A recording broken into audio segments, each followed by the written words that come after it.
오늘은 사도행전 17장 10절부터 15절까지 말씀, 언체인징 시리즈 계속됩니다. 하나님의 말씀, 복음, 예수님은 변하지 않는다. 그 중에 언체인징 트루스 같이 읽겠습니다. 시작. 밤에 형제들이 곧 바울과 실라를 베레아로 보내니 그들이 이르러 유대인의 회당에 들어가니라.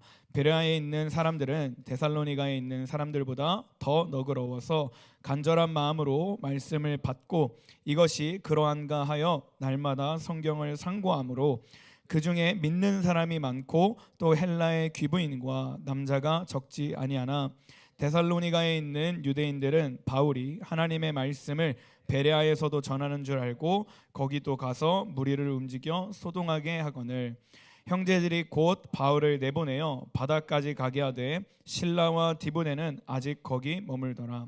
바울을 인도하는 사람들이 그를 데리고 아덴까지 이르러 그에게서 실라와 디모데를 자기에게로 속히 오게 하라는 명령을 받고 떠나니라. 아멘. 제가 예시를 들어줄게요. 여러분, 이제 시험 기간이니까 제가 시험 기간을 준비해서 여러분들을 대신해서 시험 공부를 해준다고 쳐봅시다. 한 달 동안 여러분이 봐야 되는 모든 시험 그 분량을 제가 대신 공부를 다 해준 거예요. 다 해주고 정확하게 이해하고 달달달 외웠어요. 시험 날이 딱 됐어. 여러분이 이제 시험을 치르러 가요. 몇 점 맞을까요? 몇 점 맞을까? 규현아 몇 점 맞을 것 같아? 시험 기간에 너는 공부 안 해도 돼. 대신 내가 다 해줄게. 내가 너 숙제도 다 해주고 문제도 다 풀어주고 학원도 내가 너 대신 가고 너는 집에서 잠자고 게임하고 마음껏 막 놀아. 내가 공부를 다 해준 다음에 시험 날이 됐어. 그리고 너가 직접 시험을 보러 가요. 그럼 규현이 몇 점 맞을까? 30점 찍어서? 아니면 풀어서? 풀어서 기본 알고 있는 점수가 있으니까 뭐 그럴 수 있겠죠. 근데 여기서 만약에 100점을 맞을 수 있는 사람이 과연 있을까요? 없어요. 여러분이 여러분 시험 기간에 100점을 맞으려면 어떻게 해야 돼요? 시험 공부를 누가 해야 돼? 내가 해야 돼? 직접 해야 돼요? 직접 해야 돼요. 신앙생활도 마찬가지입니다. 구원받은 우리가 내 삶 속에 하나님의 은혜를 경험하고 하나님의 살아계심을 경험하려면 누군가가 대신해 줄 수 없어요. 내가 하나님 앞에 기도하고 예배하고 말씀을 직접 읽고 그 말씀을 묵상하고 개인의 삶에서 직접적으로 하나님과 관계 속에 살아내야 하나님이 내 삶 가운데 역사하시고 살아있다라는 것을 믿을 수가 있는 거예요. 이제 제가 설교 들어가면 여러분 아마 100% 한두 명은 또 잘 거니까 들어가기 전에 게임을 간단하게 하나 할게요. 상품은 뭐냐면 이 게임을 여러분이 통과하면 다음 주 아침 간식은 햄버거로 쏘겠습니다. 괜찮죠? 솔깃하죠? 게임 룰은 굉장히 간단해요. 유준이가 1번, 건이가 마지막 번호입니다. 그래서 제가 쪽지를 주고 이 암구를 줄 거예요. 딱 2번 얘기해 줄 거야. 그럼 너는 가서 옆 사람한테 딱 한 번씩만 그 말을 전달해 주는 거예요. 그 규원이가 딱 들어. 헷갈려. 어쩔 수 없어. 그 듣고 기억하는 걸 소망이한테 얘기해 주고 소망이는 지훈이 그리고 영산이 이렇게 쭈쭈쭈쭈 와서 건이가 오면 돼요. 이해가 되죠? 게임 룰은 쉽죠? 유진이 나오시고 이 쪽지는 갖고 있어요. 너가 직접 붙들고 있는 주머니 있는 거야. 알겠지? 그래 거기 있어. 건이는 여기 갖고 있어요. 갖고 있고 내가 첫 번째 자 들은 거를 얘기하세요 하면 들은 걸 얘기하면 되고 두 번째 때는 쪽지를 직접 확인해서 얘기하세요 하면 쪽지를 직접 보면 돼요. 지금 내가 봐. 너네 들으면 안 되니까 마이크.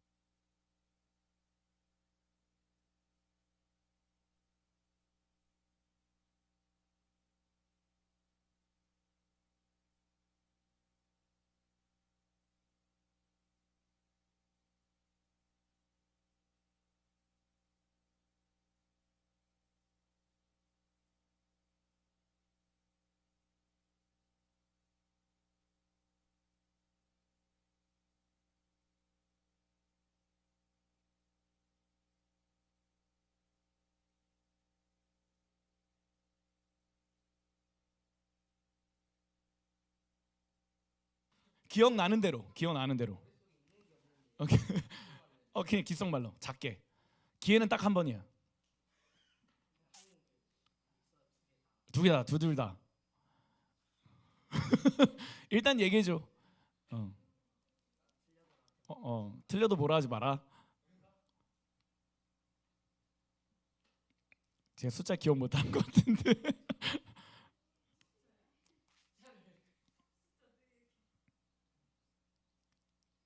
됐어? 자, 기회 끝. 자, 이제 규원아, 소망이한테 얘기해줘.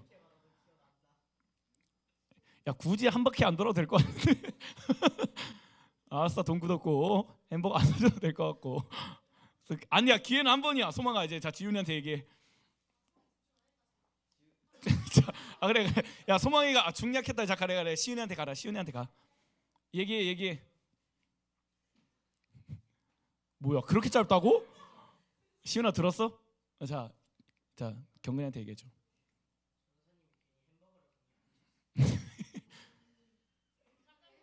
자, 이제 저 건이한테. 자, 좀 더 크게. 18770 18770. 자, 건이가 저는 분명히 여기에 있는 그 숫자 그대로 유준이한테 전달해 줬고요. 유준이 걸러서 건이한테 왔어요. 뭐라고요? 18770. 쪽지를 한번 열어보시고. 휘야, 자막 한번 띄워줄래요? 자, 쪽지 확인해 주세요. 쪽지를 확인해 주세요. 자, 번호 뭐예요? 178899945213. 아름다운 꽃의 나비가 휘리릭입니다. 아무도 없을걸요?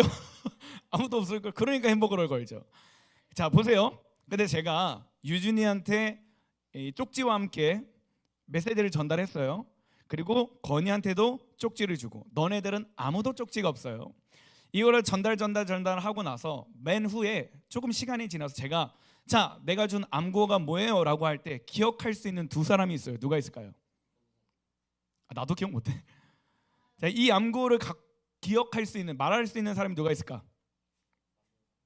쪽지를 갖고 있는 사람 누구예요? 유준이와 건이에요. 뭘 얘기하고 싶냐면, 우리가 하나님의 말씀을 품고 하나님의 말씀을 살아갈 때 누군가로 듣고 주일에 한 번 들은 말씀으로 믿음을 살아내기는 쉽지 않아요. 주일에 들었던 말씀이 월요일이 되고 수요일이 되면요, 내가 들은 말씀을 까먹게 되거나 오해하게 되거나 왜곡하게 돼요. 그러나 우리가 직접 날마다 성경을 읽고 그 성경을 묵상하고 계속 성경을 체크하면 시간이 지나도 변하지 않는다. 왜요? 하나님의 말씀은 변하지 않기 때문에. 이걸 얘기해주고 싶었던 거예요. 이해가 돼요?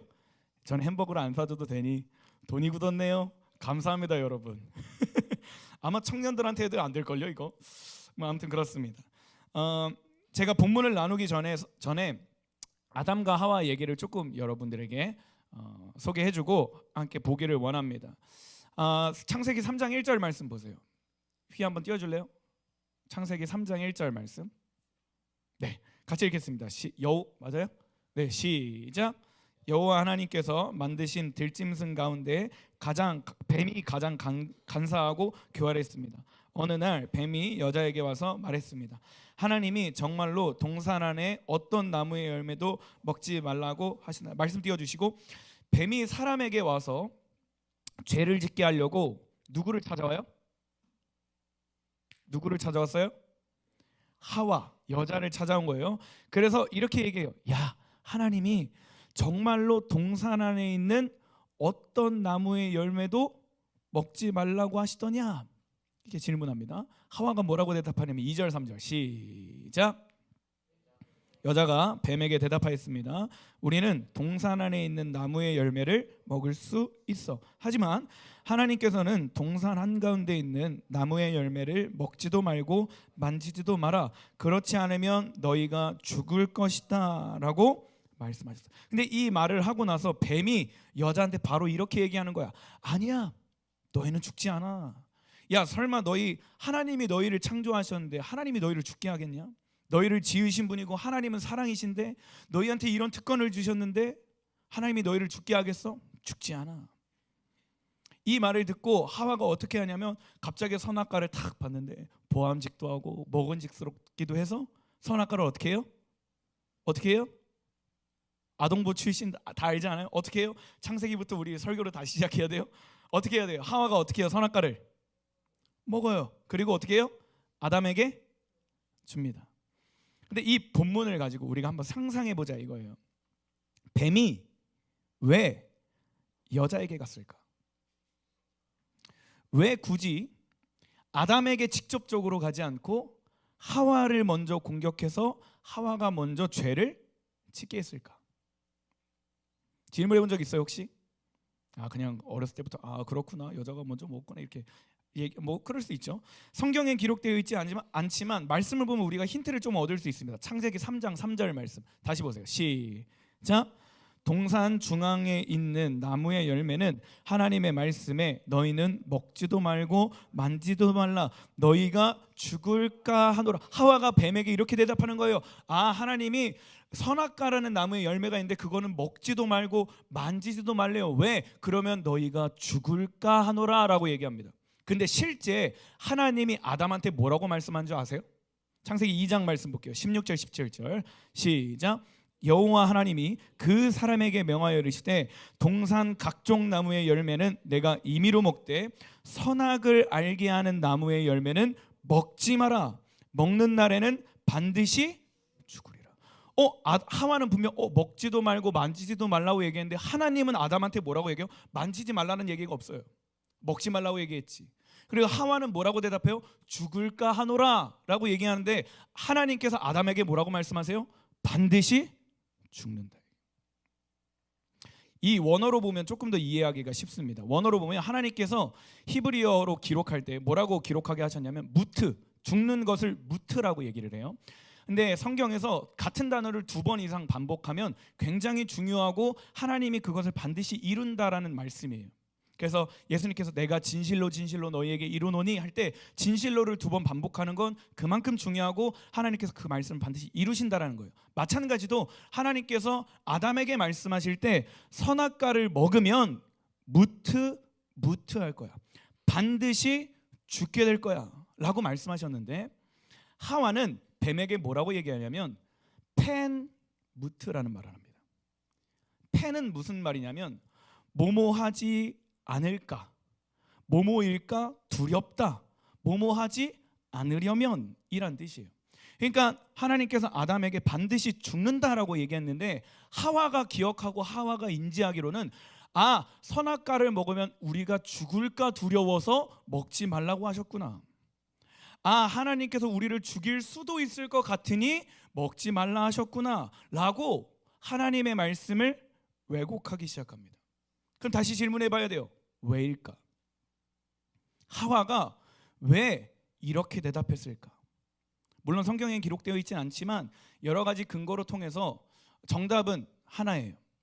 하와는 하나님께 직접 말씀을 듣지 않았어요. 하와는 선악과를 먹지 말라는 걸 누구를 통해 들었게요? 아담을 통해 들은 거예요. 언제 하와가 아담에게 그 얘기를 듣고 언제 마지막으로 들었는지 성경은 모르니까 알 수는 없지만 아담은 하나님께 직접 들은 거고 하와는 아담을 통해서 그 메시지를 전달받은 거예요. 그럼 말하는 생각해봐요. 그 뱀이 아담에게 와서 하와 안 거치고 아담에게 와서 야 하나님이 선악과를 먹으면 반드시 죽는다고 말씀하셨어? 라고 하면 아담은 뭐라고 대답했을까? 하나님이 나한테 그렇게 직접 말씀하셨어. 그러니까 너 나한테 수작 부리지 마라. 이렇게 대답했을 가능성이 높아요. 성경에 보면 뱀을 뭐라고 얘기하냐면 하나님이 지으신 것 중에 가장 간교하고 교활하대요. 거짓말을 되게 잘한대요. 잘 속인대요. 그러니까 뱀이 사단이 보통 똑똑한 놈이 아니에요. 그러니까 얘도 보면 딱 예상으로 아담을 찾아가면 내가 질 걸 안 거야. 얘가 선악과를 안 따먹을 걸 안 거예요. 그래서 어떻게 해요? 아담을 통해 들었던 하와한테 가서 야 하나님이 이 동산에 있는 나무의 열매를 먹지 말라고 하셨어? 처음에 이렇게 물어본 거예요. 하와인 듣고 야 아니 동산에 있는 나무를 다 먹지 말라고 한 건 아니고 동산에 있는 나무 중에 하나 선악과를 먹지도 말라고 하셨어. 그 사람이 야 그거 왜 먹지 말라고 하셨어? 그 동산에 있는 그 나무를 먹으면 우리가 죽을까요? 근데 더 놀라운 거 뭔지 아세요? 뱀은요 그리고 나서 야 너희는 죽지 않아 라고 얘기할 때 뱀은 명확하게 무트를 사용합니다. 반드시 죽지 않을 거야라고 할 때 무트를 사용해요. 근데 하와는 펜무트를 사용합니다. 여기서 얻을 수 있는 교훈이 뭐냐면, 내가 하나님의 말씀을 직접 읽지 않으면, 하나님의 말씀을 직접 붙들고 있지 않으면, 하나님의 말씀이 우리 마음판에 새겨져 있지 않으면 사단에게 속을 수 있다는 거예요. 예수님이 어떤 분인지, 복음이 무엇인지, 성령님이 어떤 것인지, 어떤 분인지, 하나님의 말씀이 무엇인지 내가 내 스스로 성경에 빗대어 그것에 대한 기준이 없다면 우리는 거짓 복음에 속을 수밖에 없고요, 복음을 왜곡할 수밖에 없고요, 건강한 믿음 생활을 유지할 수 없다라는 거예요. 이해가 돼요? 제가 잘 설명하고 있는 거 맞아요? 네. 고린도서 11장 14절 보세요. 같이 읽겠습니다. 시작. 이것은 이상한 일이 아니니라. 사탄도 자기를 광명의 천사로 가장하나니.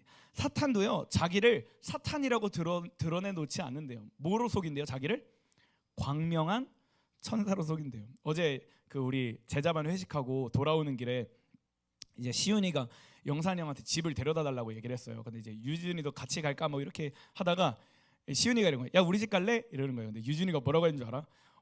그럼 나 너네 집 가서 집에 있는 거 막 훔쳐도 돼? 이렇게 물어보는 거예요. 여러분, 세상에 어떤 도둑이 자, 나 이제 몇 월 며칠 날 너네 집 갈 거고 너네 집 가서 어떤 물건을 훔칠 거니까 비밀번호 나한테 알려줘. 이럴 수 있는 도둑이 어디 있어요? 도둑이 무언가를 훔칠 때 알게 훔칠까요? 모르게 훔칠까요? 모르게 훔쳐요. 옛날에는 이제 CCTV가 없어서 나와 좀 전혀 관계없는 사람이 도둑질을 많이 했는데, 요즘은 어떻게 하냐면 나랑 가까운 사람들이 내 물건을 훔쳐요. 나랑 가까운 사람들이 나랑 사기를 쳐요. 초반에는 애초에 사기를 칠 생각을 갖고 접근을 합니다. 근데 애초에는 처음에 다가올 때는 이 사람이 나한테 이상한 낌새를 느낄까봐 되게 친근하게 대해줘요. 막 뭐 선물도 해주고 관심도 가져주고 위로도 해주고. 그래서 내가 저 사람한테 마음의 문이 조금 열릴 때, 이 사람을 조금 신뢰하기 시작할 때 이 사기꾼은 그때를 딱 이용을 해서 사기를 치거나 그 집에 들어가서 물건을 훔쳐옵니다. 그래도 요즘에 많이 일어나는 그 범죄는 나랑 좀 친하게 지냈던 친구 집에 이렇게 놀러 왔는데 어느 날 보니까 내 물건이 하나씩 사라지는 거예요. 뭐지? 나는 잃어버린 적이 없는데 알고 보니까 그 친구가 가져가고, 막 내가 비밀번호 누르는 거 옆에서 이렇게 싹 보다가 기억해놓고 내가 잠깐 화장실 갈 때 그 비밀번호 눌러가지고 빼가고. 가까운 사람들이 그래요. 사탄도 마찬가지라는 거예요. 우리를 넘어뜨리고 우리를 속일 때 대놓고 나는 사탄, 나는 너네를 무너뜨릴 거지, 나는 너네를 죄짓게 할 거지, 이렇게 나타나지 않아요. 사탄도요, 자신을 광명한 천사로 속여서 이게 사탄인지 천사인지 하나님의 일인지 누구의 일인지 알 수 없게 헷갈리게 그렇게 다가온다라는 거예요. 이거를 분별할 수 있는 힘은 뭐냐면, 내가 옳고 그름의 기준을 하나님의 말씀에 정확하게 새겨져 있어야 그것을 속지 않을 수 있다라는 거예요. 제가 이 아침부터 하는 얘기는 뭐냐면, 제가 여러분들에게 할 수 있는 건 딱 한 가지예요. 여러분이 자립심을 키우는 겁니다. 제가 설교단에 서서 여러분에게 늘 말씀 읽어라, 예배 자리에 있어라, 기도하라 라고 하는 이유는 뭐냐면, 제가 아무리 여기서 자 우리가 실천해야 될 건 1, 2, 3 이겁니다, 뭐 이렇게 사십시오 이렇게 얘기한다고 한들, 여러분이 여러분의 집에 가서 성경을 직접 읽지 않고 여러분이 직접 성경을 묵상하거나 하나님과의 개인적인 만남이 없으면 그냥 여기서 듣고 끝나버려요. 그리고 누군가가 와서 뭔가 영적인 척을 하면서, 거룩한 척을 하면서, 야 내가 너를 위해 기도했더니 너는 이런 인생을 살아야 돼, 야 내가 너를 위해서 이렇게 기도했는데 내가 지금 너 뒤에 뭔가가 보여, 뭔가 환상이 보여, 막 영적인 것을 막 강조하다 보니까 그래 막 불안한데 막 이러다 보니까 그 사람의 말을 따라간다는 거예요. 그걸 따라가다 보면 어떻게 돼요? 하나님의 말씀이 뭔지는 전혀 상관없이 죄의 길을 걸어갈 수밖에 없다라는 거예요. 그래서 제가 이 자리에서 여러분에게 할 수 있는 건 여러분 스스로 할 수 있는 힘을 길러주는 거예요. 환경과 상황을 계속 던져주는 거고요, 도전해주는 거예요. 야 우리 이제 청소년부에서 포도알갱이라는 걸 하니까 여러분이 자원해서 좀 오세요. 제가 여러분 부모님들한테 포도알갱이를 공유 안 하는 이유가 있어요. 그걸 하면 뭐 이제 고등학생 부모님들은 뭐 터치를 안 하시겠지만 저학년 친구들은 아마 부모님이 막 하실 거예요. 야, 청소년부에 이런 행사가 있다더라, 이런 프로그램이 있다더라, 좀 와라. 그럼 그렇게 해서 아이들이 뭐 1년 2년 할 수는 있겠죠. 근데 걔네들이 고등학교 돼서 자유가 생기잖아요. 그러면 막 이 부정 반감이 들어서 오히려 더 이상 시간이 지나면 말씀을 읽지 않아요. 그래서 저는 일부러, 물론 부모님들에겐 조금 죄송하지만 일부러 공유하지 않는 거예요. 청소년부 예배가 이렇게 온라인에 있을 때 제가 그것도 공유하지 않는 이유가, 물론 이렇게 돌아서 들으면 알 수 있겠지만, 부모님들이 너네들에게 어떤 거를 강요하고 요구하고 억지로 하는 신앙생활을 나는 가르쳐주고 싶지 않은 거예요. 너네들이 초등학교 6학년부터 고등학교라면 성장하는 과정 가운데 스스로 하나님의 말씀을 듣고 여기서 여러분이 뜻을 정해서 내가 이제 직접 내 힘으로 자립심을 가지고 능동적으로 성경을 읽어야겠다, 능동적으로 기도해야겠다, 이런 힘을 길러주고 싶은 거예요. 그럼 너네들이 해야 되는 건 뭐냐면 초등학교 6학년부터 고등학교 성인이 되기까지 계속 능동적인 신앙생활을 유지해야 돼요. 누군가가 억지로 멱살 끌고 와서 야, 기도의 자리에 앉혀, 안 친다고 기도가 됩니까? 기도 안 돼요. 내가 기도하고자 하는 마음을 하나님께서 주시고 그 마음에 순종하고 나와야 기도를 하지. 제가 여러분에게 일일이 토요일마다 전화해가지고 야, 주일에 와라, 우리 중보기도 있으니 와라, 아무리 부른다고 해도 머릿수만 채워지지 기도 안 돼요. 중보기도가 있으니 자원하는 사람들 오세요. 여러분이 직접 사모하는 마음으로 와서 중보기도가 왜 중요하고 원띵하우스가 왜 중요한지 알고 저한테 듣고 배우고 성경의 기준으로 해서 여러분이 스스로 그걸 해야 힘이 길러지는 거예요. 그래서 제가 사역을 할 때도 억지로 하지 말아라, 자원할 때까지 내가 기다리겠다, 마음이 열릴 때까지 기다리겠다, 없으면 없는 대로 하자, 나 혼자 하겠다 하는 이유가 그런 거예요. 저는요, 초등학교 6학년도요 예수님 만나면 변화될 줄 믿어요. 저는 중학생도요 하나님의 말씀, 제가 앞에서 증거하는 이 말이 졸린 거 알지만 충분히 이해할 수 있는 말이라고 저는 생각해요. 그러면 여러분이 제가 증거하는 하나님의 말씀, 사람의 말이 아니라 하나님의 말씀을 듣고 그것이 믿어지는 은혜가 더해질 때 여러분의 인생은 변할 줄 믿습니다. 그러기 위해선 여러분이 능동적인 신앙생활로 바꿔야 돼요. 지금부터라도 힘을 길러야 되는 겁니다. 누군가가 누군가 전달해주는 메시지가 아니라 내가 주일에 선포되는 말씀을 듣고 하나님의 말씀은 변하지 않는다, 하나님의 은혜는 변하지 않는다, 예수 그리스도는 변하지 않는다, 복음은 변하지 않는다, 하나님의 사랑은 변하지 않는다, 제가 하나님의 말씀을 선포한다면 여러분 듣고 그 자리에서 끝나는 게 아니라, 그래? 그러면 하나님의 변하지 않는 말씀이 뭐지?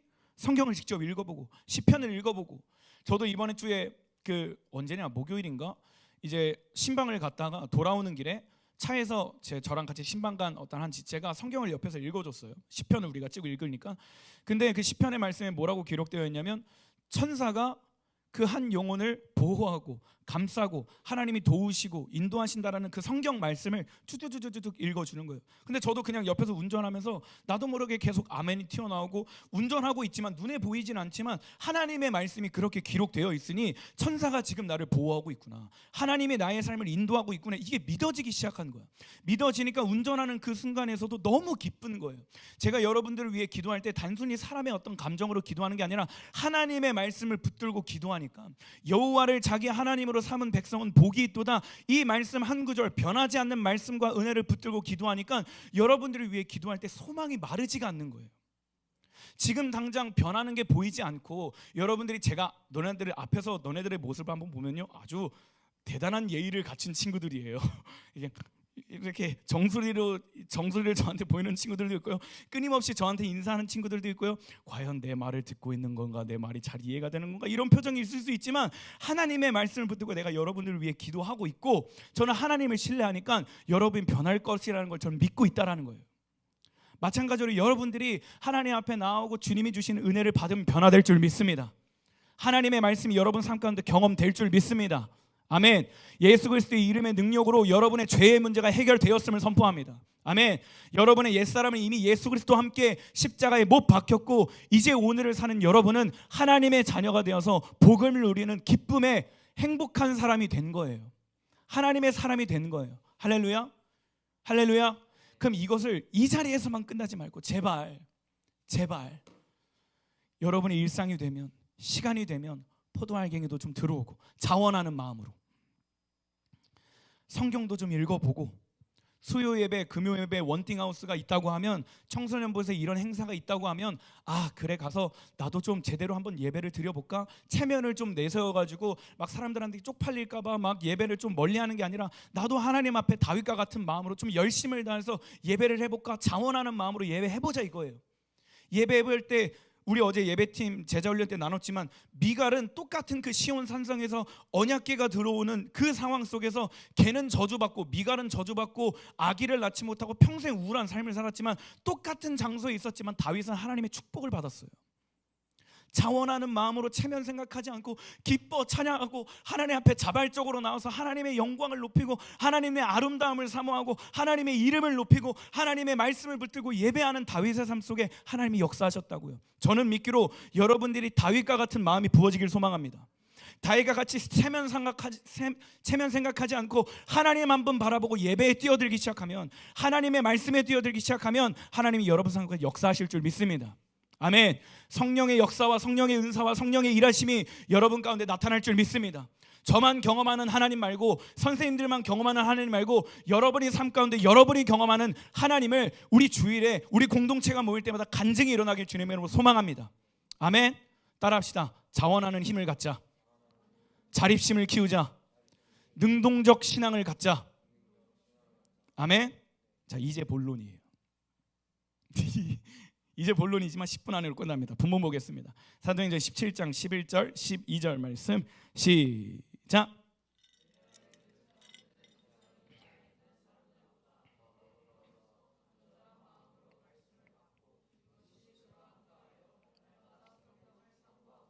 그 중에 믿는 사람이 많고 또 헬라의 귀부인과 남자가 적지. 다음 말씀 때까지 잠깐 띄워줘요. 휘야. 베레아라는 지역과 그들의 사람들을 제가 오늘 여러분에게 소개해 주려고 합니다. 오늘 본문이죠. 근데 베레아에 있는 사람들은 데살로니가에 있는 사람들보다 더 너그러웠대요. 마음이. 그리고 간절한 마음으로 뭐 했대요? 말씀을 받고, 간절한 마음으로 말씀을 받고, 이것이 그러한가 하여 날마다 성경을 상고했대요. 상고했다라는 건 깊이 생각하다, 묵상하다라는 뜻이에요. 그리고 12절에 그 중에 믿는 사람들이 많고 헬라인 귀부인과 남자가 적지 않았다. 베레아라는 굉장히 작은 도시예요. 집중받지 못하는 도시예요. 물론 뭐 돈 많은 사람들도 있고 여러 가지 요건이 있지만 굉장히 소도시예요. 근데 그곳에 바울과 실라라는 사람이 도착을 해서 예수 그리스도를 증거하기 시작합니다. 복음을 전하고요, 예수님의 부활을 전하고요, 하나님의 말씀을 가르쳐요. 근데 이들이 그 자리에서 설교만 듣고 끝난 게 아니라 각자의 집으로 돌아가서 말씀을 깊이 묵상하기 시작한 거예요. 그러니까 어떤 일이 일어나요? 믿는 사람들이 날마다 늘어났대요. 여자와 남자 할 거 없이, 귀부인과 상인, 일반 남자, 직장이 없는 사람 상관없이 하나님의 말씀을 붙드는 그 사람들 가운데 믿는 사람들이 늘어났대요. 저는 소망하기로 우리 공동체에 예수님을 믿는 청소년들이 많아지길 소망합니다. 아멘. 날이 갈수록 인천 이 도시에 하나님을 나의 주인으로 고백하는 10대들이 늘어나길 소망합니다. 아멘. 우리 청소년부를 통해 부흥이 터져날 것을 선포합니다. 아멘. 여러분들을 통해 여러분 주변에 예수 그리스도를 나의 주인으로, 구세주로 영접하고 고백하는 믿음인들이, 신앙인들이 늘어날 것을 주님의 이름으로 선포합니다. 아멘. 자, 이들의 공통점이 뭐냐면 이들은 하나님의 말씀을 직접 붙들었다는 거예요. 직접. 보세요. 단순히 앞에서 바울과 실라가 설교를 할 때 이것이 맞냐 틀리냐 비판하고자 하는 마음으로 성경을 읽은 게 아니에요. 이렇게 회당에 모여서, 저희같이 주일에 모여서 메시지를 증거하는데 앞에서 강도사님, 저 이제 강도사예요. 갑자기 강도사입니다. 네, 그렇게 됐어요. 네, 갑자기 어깨 무게가 원고에서 벗어나지 말아야지. 네, 바울과 실라가 앞에서 설교를 했는데 그들이 바울이 하는 말이 너무 위로가 되는 거야. 바울이 그렇게 담대하게 전하는 말씀이 정말 뭔가 신의 언어같이 느껴지는 거예요. 그리고 뭔가 내 삶을 송두리째 변할 것 같은 마음의 요동함이 막 있는 거예요. 그래서 이것이 정말 저 앞에서 전하는 저 사람이 정말 성경에 있는 하나님의 말씀이 맞는지 아닌지를 보기 위해서 성경을 봤다라는 거예요. 그러니까 비판하고자 하는 마음으로 성경을 읽은 게 아니라 예수님을 온전히 믿고 싶은 마음으로 성경을 본 거예요. 단순히 지식적으로, 철학적으로, 사상적으로 무언가를 배우려고 성경을 읽은 게 아니라 존재적으로 예수님을 만나기 위해서, 인격적으로 예수님을 만나기 위해서 그들이 그들의 자리에서 너그러운 마음으로, 열정적인 간절한 마음으로 말씀을 받고 삶의 자리로 돌아가서 말씀을 읽기 시작할 때 어떤 일이 일어나요? 하나님의 은혜가 부어지는 거예요. 믿어지는 믿음이 부어진 거예요. 믿어지는 믿음이 부어지자마자 어떤 특정한 사람들, 건희, 시은이, 경근이 같이 예배팀들에게만 믿음이 부어진 게 아니라 말씀을 직접 읽고 묵상하고 그것을 살아내는 자들에게 하나님의 은혜, 전적인 하나님의 은혜와 주권이 임해서 그들 가운데 남자와 여자 상관없이, 어떤 직업과는 상관없이, 학년과는 상관없이, 여러분이 어떤 중학교를 가든 나이가 중학생이든 고등학생 상관없이 하나님이 믿어지는 믿음이 부어지기 시작한 거예요. 저는 이 모습이 성경에만 기록으로 끝나지 않고 오늘날 우리의 시간에 동일하게 일어날 줄 믿습니다. 여러분의 삶 가운데 동일하게 이 일들이 일어날 줄 믿습니다. 아멘. 그러니까 마음의 중심이 중요한 거예요.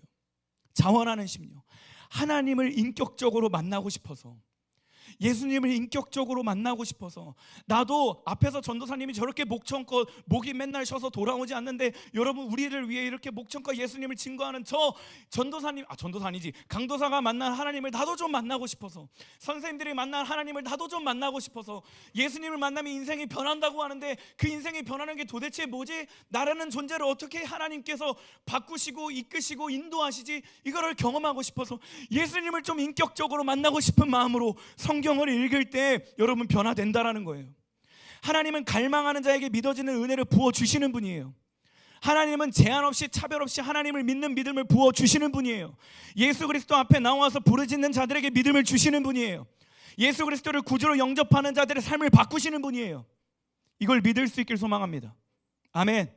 그러면 오늘날 우리가 이 베레아 사람들을 보고 해야 되는 건 세 가지입니다. 첫 번째, 너그러운 마음을 가져야 돼요.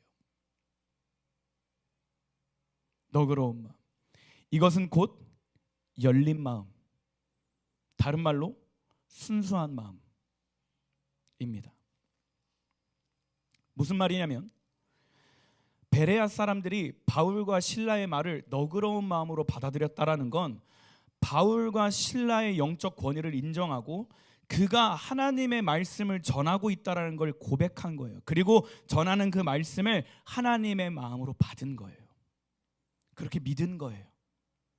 그것이 너그러운 마음이에요. 여러분이 가져야 하는 말씀은 뭐냐면, 제가 강대상에서 앞에서 메시지를 전할 때 저거는 그냥 전도사님이 일주일 중에 묵상한 어떤 한 메시지구나, 그냥 저렇게 시간 때우기 위해서 종교적으로 형식적으로 앞에서 하는 메시지구나 라고 받아들이는 게 아니라 오늘 나에게 하시는 하나님의 말씀이구나 라는 믿음으로 취하는 거예요. 여러분 이런 거 생색내는 게 되게 웃기긴 하지만 한 번의 예배를 준비하기 위해 제가 얼마나 기도하는지 아십니까? 물론 제가 전하는 말씀이 꼭 오늘날 우리에게 하시는 하나님의 말씀인데 이렇게 장담할 수 없어요. 제가 하나님이 아니니까 다 알 수는 없겠죠. 그러나 저는 하나님, 이 시즌에 청소년들에게 전해야 할 메시지는 뭘까요? 아이들의 영적 상태와 아이들의 상황 가운데, 오늘날의 이 시대에 빠르게 변하는 AI 시대 가운데 우리가 붙들어야 되고 우리가 신뢰하고 우리가 믿어야 될 메시지가 뭘까요? 제가 아이들에게 증거할 수 있는 하나님의 마음이 뭘까요? 기도하고 여러분 기도 제목이 올라오면 새벽 예배 나와서 시간이 될 때마다 책을 읽다가 여러분 생각이 나면 또 기도 제목 펴놓고 기도하다가 여러분들 떠올리는 그 마음을 순종하는 마음으로 선포하는 거예요. 단순히 저는 제가 하고 싶은 말을 증거하는 게 아니에요. 물론 이게 하나님의 말씀인지 아닌지 몰라요. 천국 가서 물어보겠죠. 그러나 여러분들이 해야 되는 건 뭐냐면, 저도 이렇게 준비하고 이렇게 선포하는데 여러분들도 너그러운 마음을 가져야 돼요. 지금 선포되는 그 말씀을 직접 붙들라라고 증거하는 저 말씀이 나한테 하시는 얘기구나. 누군가 시켜서 하는 게 아니고 내가 자원하는 마음으로 자발적으로 예배 나오라는 그 말씀이, 그 가르침이 지금 나에게 하시는 거구나. 이 너그러운 마음을 가질 수 있길 소망합니다. 아멘. 두 번째는요, 열정적인 마음을 갖는 거예요. 열정적인 마음을 갖는다라는 건 뭐냐면 따라합시다. 나와 하나님은 뗄래야 뗄 수 없다. 다시 한 번 더, 나와 하나님은 뗄래야 뗄 수 없다. 열정적으로 받아들인 건 뭐냐면 바울과 실라를 통해 선포되는 그 말씀이 나한테 하시는 말씀이라는 걸 너그러운 마음으로 받고 들을 때 한 말씀이라도 놓치지 않으려는 그 간절한 마음이에요. 단어 하나, 문장 하나, 그 의미 하나를 놓치지 않고 나의 믿음으로 취하려고 하는 간절한 마음이 열정의 마음이라는 거예요. 하나님과 나와 관계없어서 그냥 오늘 엄마가 가라고 했으니까 주일 예배 시간 떼고 가야겠다.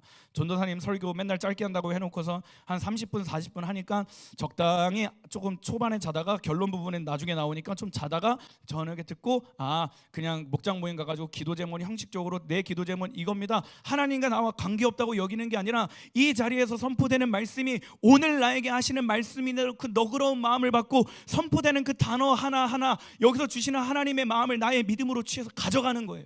그게 간절한 마음이라는 거예요. 베레아 사람들이 자원하는 마음이 어떻게 되겠냐면 내가 예수님을 인격적으로 만나고 싶어하는 그 갈망과 순종의 마음으로 바울과 실라의 말을 들을 때 열정적으로 받아들였기 때문에 삶 속에 들어갔을 때 내가 들었던 이 말이 진짜 성경에 기록되어 있나? 내가 이해하고 있는 말이 진짜 하나님의 말씀인가? 그 마음을 가졌기 때문에 성경을 날마다 읽은 거예요. 그게 아니었으면 간절한 마음으로 받지 않았으면 성경 읽지도 않아요. 종교적으로 형식적으로 그 자리에 지켰으면요 일상으로 돌아갔을 때 또 그냥 학원 숙제하느라 바쁘고요, 학교 공부하느라 바쁘고요, 친구들 약속 가느라 바쁘고 그냥 그렇게 끝나버려요. 간절한 마음으로 열정적인 마음으로 하나님의 말씀을 받았기 때문에 세 번째 우리가 해야 되는 건 직접 말씀을 가까이 하는 거예요. 오늘날 베레아 사람들을 통해 오늘의 본문을 통해 우리가 기억해야 하는 태도는 세 가지예요. 첫 번째, 너그러운 마음을 갖는다.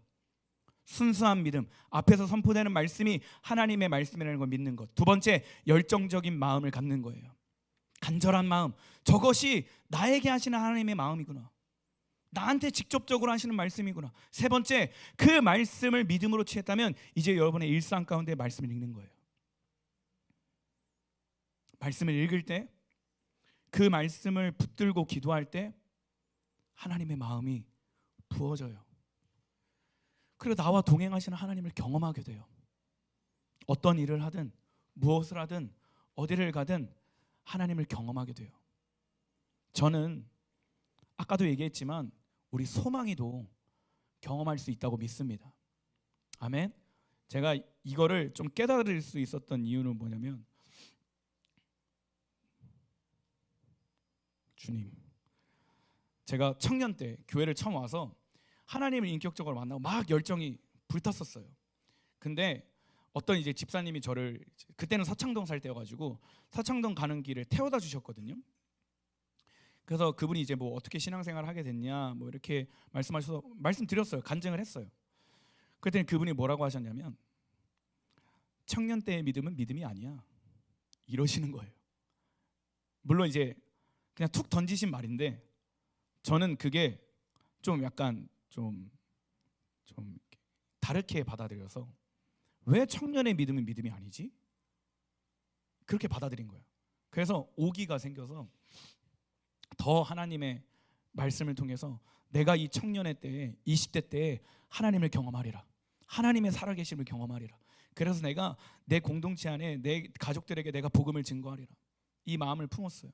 그리고 하나님을 만나기 위해서, 예수님을 경험하기 위해서 그 어른들이 생각하는 청년의 믿음은 믿음이 아니다라는 걸 내가 반증하고 싶어서, 보여주고 싶어서 말씀을 읽고 묵상하고 기도하고 예배의 자리에 더 억지로 나오고 시간을 떼서 나오다 보니까 하나님을 경험하게 되고, 청년의 때 지금도 제 믿음은 성장하고 있다고 저는 생각합니다. 제 믿음이 완전하다고 얘기하는 건 아니에요. 저도 성장하고 있는 중이에요. 저도 연약하죠. 그러나 청년의 때의 믿음도요, 믿음이에요. 오히려 청년의 믿음이 더 대단한 믿음이에요. 근데 그거 알아요? 청년보다 청소년의 믿음이 더 대단한 믿음이에요. 너네들도요, 예수님 믿는 그 믿음이요, 하나님이 기뻐하시는 믿음이에요. 여러분 작게 여기지 마요. 여러분의 믿음을 하찮게 여기지 마세요. 여러분이 고백하는 예수 그리스도를 가볍게 여기지 마요. 사람들이 놀리고 깔보고 무시해도요, 하나님이 기뻐하시면 된 거예요. 아멘. 하나님이 인정하시면 된 거예요. 그거면 된 거 아니에요. 여러분의 믿음을 성장시킬 수 있길 바랍니다. 아멘. 능동적인 신앙을 가지고. 뒤에 더 있지만 찬양팀 나와주세요.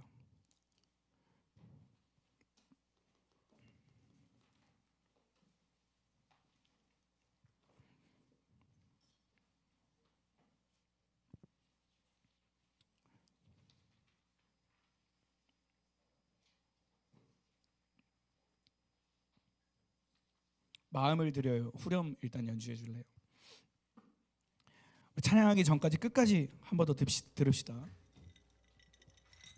시간이 좀 지났지만 제가 한 4분 정도만 더, 4분 안 걸릴게, 한 3분 정도만 더 메시지를 나눌게요. 잘 기억해줘요. 잘 기억해줘요. 중요합니다. 여러분, 성경은 누구에게만 특별히 준 게 아니에요. 성경은 모두가 읽을 수 있고요, 모두가 볼 수 있어요.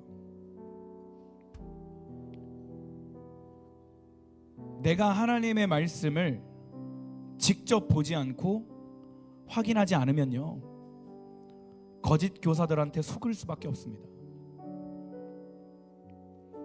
여러분, 세상에 말 잘하는 사람 진짜 많아요. 신천지 빠지는 사람들 보면, 이단에 빠지는 사람들 보면 왜 빠지나 싶죠? 근데 그 사람들이 전하는 말이요, 굉장히 논리적이에요. 말을 진짜 잘해요. 정신 조금 살짝 놓치면요, 거기에 속아요. 우리는 그렇게 생각하잖아요. 아니, 무슨 저렇게 말도 안 되는 거예요, 속아. 어떻게 사람이 하나님이야. 우리가 그렇게 생각할 수 있는 건 우리가 하나님의 말씀을 갖고 있기 때문이에요. 하나님의 말씀을 알고 있기 때문이에요. 하나님의 말씀을 모르는 사람들은 막 영적이다 뭐 어쩌고저쩌고 말을 하니까 속아 넘어가는 거예요. 이걸 통해서 제가 여러분에게 얘기하고 싶은 건, 여러분이 직접 성경을 읽지 않으면 속아요. 속을 수밖에 없어요. 청년이 되고요, 어른이 되고요, 많은 선택지가 놓이게 될 때 내 안에 하나님의 말씀의 기준이 없으면, 그 말씀을 붙들고 있지 않으면 연애를 한다든지 결혼을 한다든지 자녀를 낳게 된다든지 직장을 얻게 된다든지 흔들릴 수밖에 없고요, 타협할 수밖에 없습니다. 내가 말씀을 가까이 하지 않으면요, 죄송해요, 여러분들은 결국에 AI를 믿을 수밖에 없어요. 요즘에 청소년들은 아직 그런 기사가 없지만 청년들 가운데 어떤 기사가 있는 줄 아세요?